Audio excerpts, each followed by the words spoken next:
the Democrats are using all of their resources to put their strongest political opponent in jail.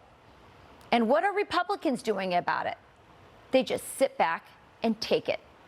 A lot of people think Republicans need to go on offense. Do to the left what the left does to us. Use Republican state AGs to go after all the Democrats who contested and denied elections, like Hillary and Stacey Abrams. Like Eric Holder says, when they go low, kick them. Well, Senator Ted Cruz, who I like a lot, doesn't agree. And I share massive frustration over that. Now let me be clear. I understand the sentiment of, damn it, if these are going to weaponize the justice system and try to lock up Republicans for running against them, we ought to weaponize the justice system and lock up Democrats for being Democrats. I understand that. That's a very human reaction. I don't agree with it. I don't agree with abusing law enforcement, whether it is for my team or the other team. Sean Davis is the founder and CEO of The Federalist, and he joins me now.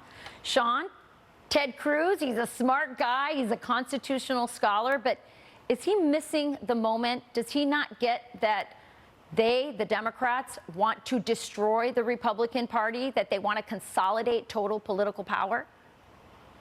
Yeah, I love Ted. He's a great, smart guy. I think he's wrong on this. And I think the thing that he and others should look at is the Cold War. How did the U.S. win the Cold War against an evil empire? They had nukes, we had nukes, we were worried about them nuking us.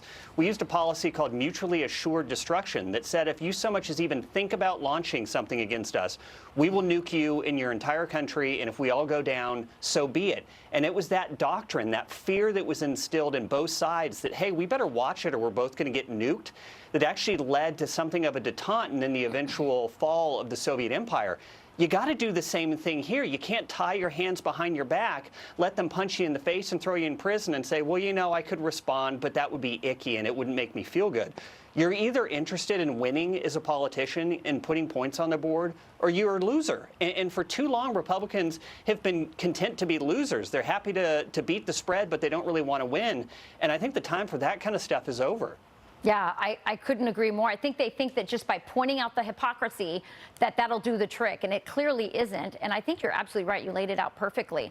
I want to move to something else, which is the GOP primary debate, which will be on Fox next week. We're getting a little preview of the fireworks. A consultant for DeSantis' super PAC laid out his debate strategy, and it got 4 basic must-dos. It said one, by the way, we're going to talk about how weird it is that this actually came out, Sean, but let's just talk about what the strategy is. It says 1, attack Joe Biden in the media 3 to 5 times.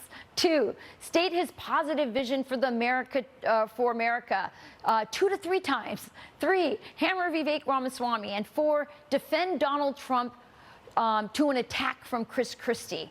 So, okay, this is so weird that this got dropped. First of all, do you think this was a mistake? This was meant for the candidate only? And then also just these, it seems so formulaic and just not natural, which is what he's being accused of. No, it wasn't an accident. There's rules about super PACs not being able to coordinate with candidates. So instead of coordinating quietly behind closed doors, they dump these memos out in the public so the people they're rooting for can see them. I guess the advice that I would give to everyone on that debate stage is none of your voters, none of your base Republican voters are interested in hearing you all beat each other up and take pot shots at each other.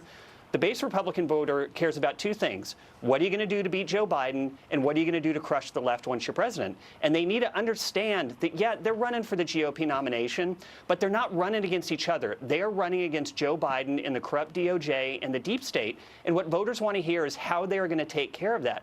We don't have any interest in the kind of internecine nonsense that they do. Well, he's more conservative or he's less conservative. They all need to knock it off. Tell us what you're going to do to win, and then tell us what you're going to do to crush the left. And whoever does that best is going to be the one who wins the primary. I agree. The person who actually points out what a weird moment we are in.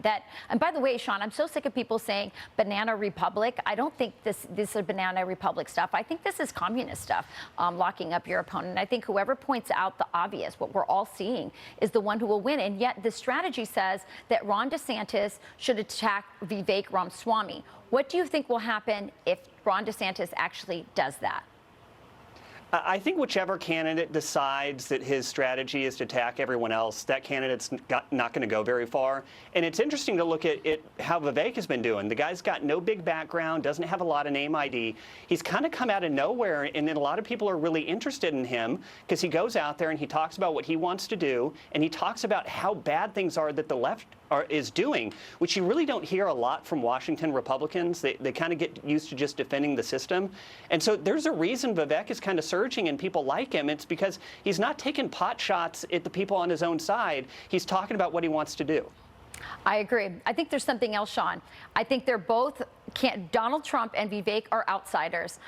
They're not donor favorites. And I actually have to say I'm very proud of the Republican Party. They are actually choosing with their heart who they really want. And it's showing up in the polls. I think Vivek is now at #2. But boy, Donald Trump is taking it away. Sean, thanks for joining us. Always insightful with you. And good luck at the Federalist, a great site, too. Thank you so much. You got it.